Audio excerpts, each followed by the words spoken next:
بسم اللہ الرحمن الرحیم۔ سب سے پہلے جناب پیر ہارون علی گیلانی صاحب کا خصوصی شکریہ ادا کرتا ہوں اور تحسین کرتا ہوں انہیں کہ ہمیشہ کی طرح اس دفعہ بھی انہوں نے اہم اور حساس موقع پر اس اہم کانفرنس کا اور تمام ملت کی قیادت کا اہتمام کیا ہے۔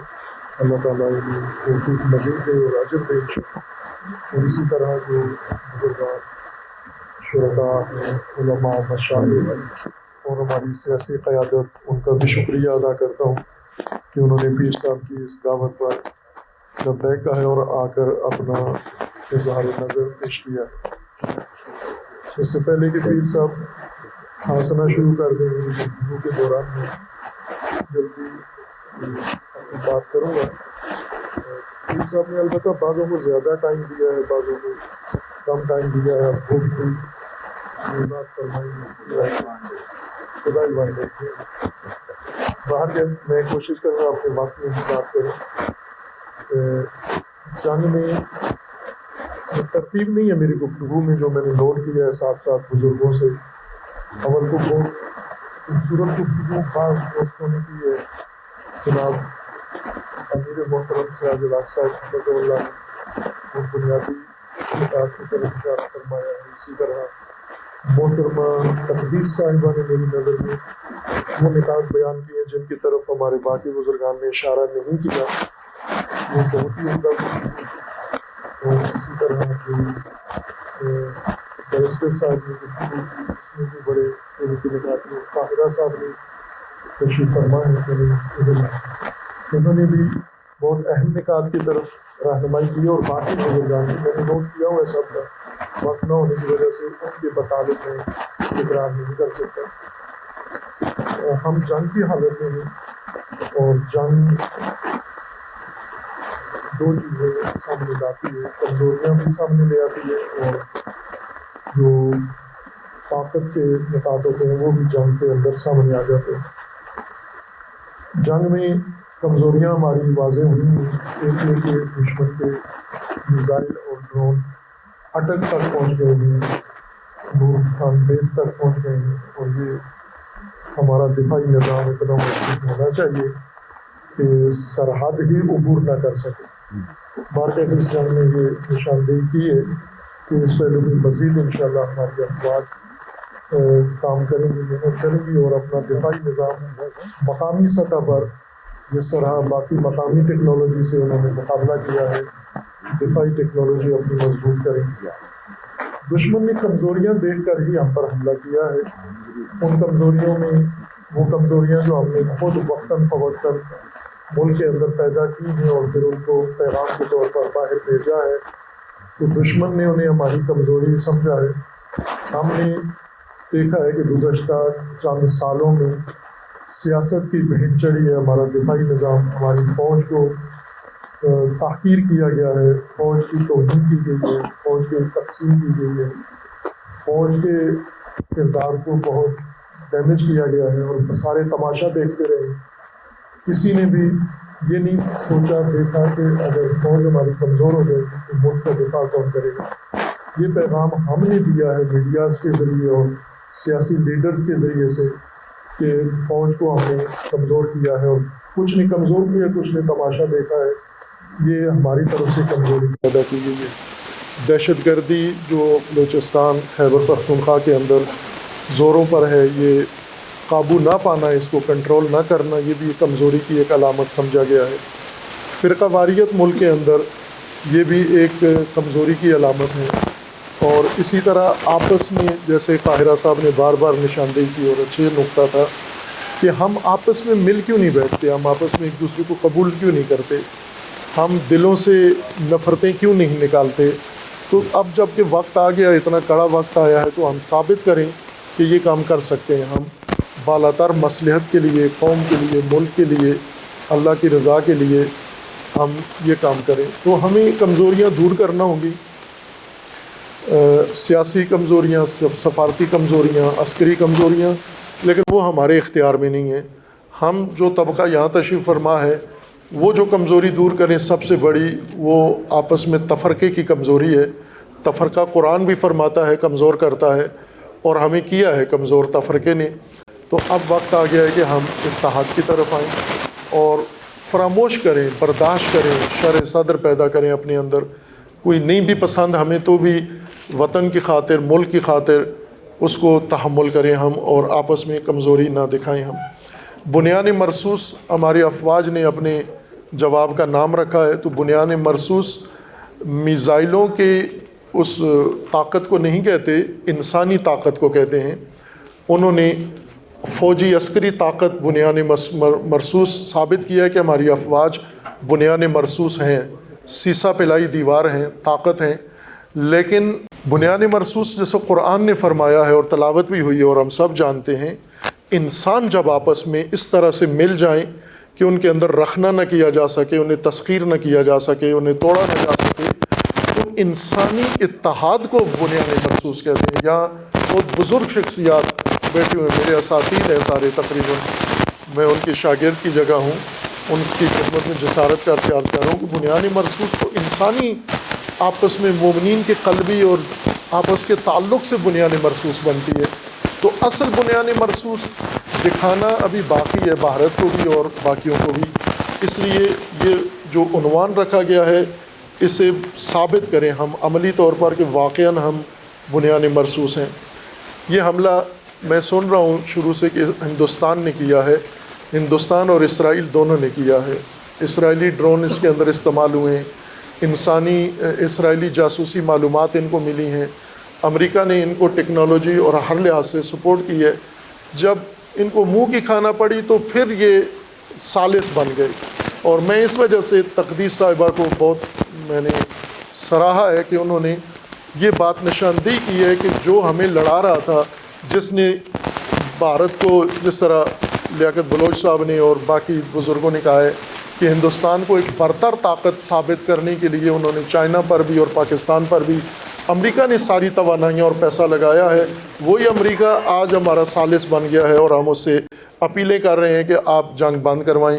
یہ بھی ایک بڑی کمزوری ہے۔ کمزوریاں کئی جگہ سے کمزوری کا پیغام ملتا ہے، سفارتکاری اور کمزوری میں بہت فرق ہوتا ہے۔ ہم اسی ثالث کو جس نے ہمارے لیے ہندوستان کو اتنا ہوا بنایا ہے، وہی ثالث بن کر آئے گا تو وہ ایسے ہی بنے گا جیسے اسرائیل اور فلسطین کے درمیان اس نے ثالثی کی ہے، اور وہ آپ نے دیکھ لیا ہے کہ لاکھوں شہید ہو چکے ہیں اور ابھی بھی وہ اسرائیل کے ظلم کے ساتھ ہے۔ اسرائیل اس جنگ میں برابر کا شریک ہے، اور اگر ہم پہلے مرحلے میں، یہ اسرائیلی صہیونی حملے کا دوسرا مرحلہ ہے، پہلا مرحلہ جب انہوں نے غزہ پر، فلسطین پر حملہ کیا اور ہم بے حس بیٹھے رہے، لا تعلق بیٹھے رہے، جو عکس العمل ہمیں دکھانا چاہیے تھا پاکستان میں تمام سطح پر، تمام لیولز کے اوپر، وہ نہیں دکھایا ہم نے۔ نتیجہ یہ ہوا کہ انہیں یہ سمجھ میں آیا کہ یہ بے حس قوم ہے، اگر فلسطین کا درد نہیں ہے تو انہیں پاکستان کا بھی درد نہیں ہوگا، اس وجہ سے وہ پاکستان پر بھی چڑھ دوڑے ہیں۔ اگر ہم فلسطین کا دفاع کرتے اور غزہ کا دفاع کرتے تو قطعاً انہیں جرأت نہ ہوتی، وہ ہمارے اوپر یہاں تک آ کر پہنچتے اور ہمارے اوپر حملہ ور ہوتے۔ لیکن اللہ نے ان کو خفت دکھائی ہے اور پاکستان کو اللہ نے عزت دی ہے۔ کشمیر امریکہ کے ذریعے حل نہیں ہونا چاہیے۔ امریکہ نے جو حل کیے ہیں مسائل دنیا کے، وہ آپ کے سامنے ہیں، دوبارہ یہ حماقت نہیں ہونی چاہیے۔ جنگی حالات میں جنگی اقدامات اور جنگی رد عمل کی ضرورت ہوتی ہے۔ ہم پاکستان کے اندر جنگ کے دوران ہمارا رویہ ایسا نہیں تھا، جنگ کے حالت میں یا جنگ میں مبتلا قوم والا نہیں تھا۔ فتح کے ہم نے جشن منائے ہیں، شکریہ کیا ہے، لیکن جنگ کے دوران ہم نے جو رویہ اختیار کیا تھا وہ جنگی حالات کے ساتھ تناسب نہیں رکھتا تھا، تو ہمیں وہ بھی غور کرنا چاہیے۔ اسی طرح ہم نے بائیکاٹ کرنا ہے، پہلے کئی دفعہ بات آئی ہے کہ ہم بائیکاٹ کریں، وہ بائیکاٹ صرف چند پروڈکٹس کا نہ کریں کہ وہ بھی نہیں کرتے۔ ابھی نیسلے پی رہے ہیں سارے، جو پاکستان کے دفاع کے لیے کانفرنس ہے، اسرائیل کے خلاف ہے، اسی کے اندر نیسلے پی رہے ہیں۔ تو یہ کام عملاً کریں ہم، اور صرف نیسلے بائیکاٹ سے دفاع نہیں ہوتا بلکہ فل بائیکاٹ کریں، ان کے سفارت خانوں کا کریں، ان کی کمپنیوں کا کریں، ان کے اگر فلسطین کا حامی بچہ امریکہ کی یونیورسٹی میں نہیں پڑھ سکتا تو اسرائیل کا حامی ملک یہاں سفارت خانہ بنا کے کیا کر رہا ہے؟ یہاں پر وہ اسرائیل کو جو مدد دیتا ہے، بم دیتا ہے، وہ سارا ہمارا دوست کیوں بنا ہوا ہے، ہمارا ثالث کیوں بنا ہوا ہے۔ اسی طرح قائرہ صاحب نے بار بار فرمایا ہے کہ حقائق پہ آنکھیں بند نہ کریں، سچائی بیان کریں، اور وہ حقائق یہ ہیں کہ ہم یہ دیکھیں کہ اس وقت جب جنگ شروع ہوتی ہے تو جنگ کے دوران اگر ہم کمزور بھی ہیں، ہماری افواج میں یا حکومت میں کوئی بھی اگر کمزوری پائی جاتی ہے، تو جنگ کے دنوں میں ہم میڈیا یا غیر میڈیا کے ذریعے اپنی حکومت پر حملے نہ کر دیں، ہندوستان پاکستان پر حملہ کرے اور پاکستانی حکومت پر حملہ کر دے اور پاکستانی فوج پر حملہ کر دے، یہ حماقت ہے۔ تنقید کریں جب وقت آئے تنقید کا، اس وقت تنقید کریں، جنگ کے زمانہ تنقید کا زمانہ نہیں ہوتا۔ ہمیں مؤثر اقدام کی ضرورت ہے۔ افواج نے کر دیا ہے، لیکن قوم کی طرف سے اور قائدین کی طرف سے اور علماء کی طرف سے مؤثر اقدام ابھی رہتا ہے۔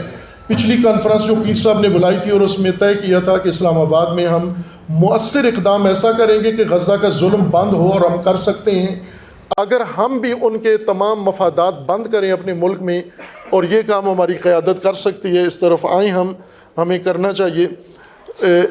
ہماری فوج اور سفارتکاروں نے بھرپور کردار ادا کیا ہے، لیکن کچھ طبقات کا کردار ابھی رہتا ہے، وہ ہم نے کرنا ہے۔ ہندوستان نے آج حملہ نہیں کیا، کئی سالوں سے یہ حملہ تھا، اور آج اس نے میزائل پھینکے ہیں، یہ موقع جان کر کے شاید ہم جواب دینے کے قابل نہیں رہے اندرونی مشکلات کی وجہ سے یا معیشت کی کمزوری کی وجہ سے، لیکن ہماری افواج نے ثابت کیا ہے کہ ان کی غلط فہمی ہے۔ لیکن ہندوستان نے جو جنگ سالوں سے چھیڑ رکھی ہے آپ کے خلاف، عالمی سطح پر چھیڑ رکھی ہے، ہر ملک میں چھیڑ رکھی ہے، آپ کے اوپر دنیا کے ویزے بند کروائے جا رہے ہیں، دوست ممالک سے آپ کے تعلقات خراب کر دیے گئے ہیں، اور آپ کا امیج پاکستان کا دنیا میں خراب کیا جا رہا ہے، اور اس کے پیچھے سب بھارتی ایجنٹ موجود ہیں اور بھارتی سرمایہ کار اور تاجر موجود ہیں۔ خوب یہ سارا کچھ پاکستان کے خلاف اس نے کیا ہے، پاکستان کو عالمی اداروں کے دباؤ میں لانے کے لیے، اور حتیٰ ہندوستان نے جب بھی مسلمانوں کے خلاف کوئی قدم اٹھایا ہے، مسلمان ممالک نے مودی کو تمغے دیے ہیں۔ آپ مودی کو جو تمغے ملے ہیں اسلامی ممالک کی طرف سے، وہ دیکھیں کس کس موقع پر ملے ہیں۔ جب بابری مسجد گرائی گئی تو تمغہ، جب مندر بنایا گیا تو تمغہ، جب مسجد گرائی گئی پھر تمغہ، جب نمازیوں کو ٹھڈے مارے گئے پھر تمغہ، جب کشمیر ہڑپ کیا گیا پھر تمغہ۔ آپ گنیں کہ کتنے تمغے اس کو دے چکے ہیں اور کتنی انویسٹمنٹ انہوں نے کی ہے ہندوستان کے اندر، اور یہ اس کے ساتھی بنے ہوئے ہیں، جس طرح اسرائیل کے ساتھ ساتھی بنے ہوئے ہیں۔ اسی طرح مشروط حمایت نہ کریں ہم۔ اس وقت جب ملک پہ آنچ آتی ہے، وطن پہ آنچ آتی ہے، تو شرطیں نہ رکھیں۔ یہ وقت شرطیں رکھنے کا نہیں ہے۔ بلا شرط آپ اپنی سب کچھ اخلاص کے ساتھ تحلیل پہ رکھ کے باہر آئیں، اور جنگ کے زمانے میں تنقید نہ کریں، جنگ کے زمانے میں حوصلہ افزائی کریں، افواج کی بھی۔ اور سب سے بڑا کام جو آج پیر صاحب نے کیا ہے، اس کو جاری رکھیں۔ اتحاد کا مظاہرہ، طاقت کا جواب، پیغام پاکستان کی طرف سے ہندوستان کو یہی ہوگا کہ ہم بے شک مختلف فرقے رکھتے ہیں، لیکن ہم فرقہ واریت نہیں کرتے۔ ہم اقوام ہیں لیکن قوم پرستی نہیں کرتے۔ ہم مختلف علاقوں میں ہیں لیکن ہم علاقہ پرستی نہیں کرتے۔ ہم زبانیں ہماری مختلف ہیں لیکن ہم زبان پرستی نہیں کرتے۔ ہم ایک قوم ہیں، پاکستانی قوم ہیں۔ پاکستانی ہونے کا ثبوت دیں ہم، اور جو کمزوریاں ہیں انہیں دور کریں، لیکن جنگ کے زمانے میں کمزوریوں کو نمایاں کر کے ہم اپنی حوصلہ شکنی نہ کریں۔ اور اس بیچ میں ایک بات آپ کی خدمت میں عرض کرتا ہوں کہ ہندوستان نے نشاندہی کی ہوئی ہے، میں معذرت چاہتا ہوں یہ جملہ کہنے سے، کہ جنگ کے دوران جو ہم نے لاہور میں ریلیاں نکالی یا احتجاج کیا یا قوم کی حوصلہ افزائی کی، باقاعدہ طور پر اگر آپ چاہیں تو ہم آپ کو وہ شیئر کر سکتے ہیں، جو ہندوستان کے ایجنٹوں نے ہمیں، ہمارے جامعہ کو دھمکی دی ہے، تھریٹ دی ہے کہ مدرسہ خالی کرو، ہم مدرسے کے اوپر میزائل مارنے والے ہیں۔ یہ باقاعدہ تھریٹ ہمیں آئی ہے۔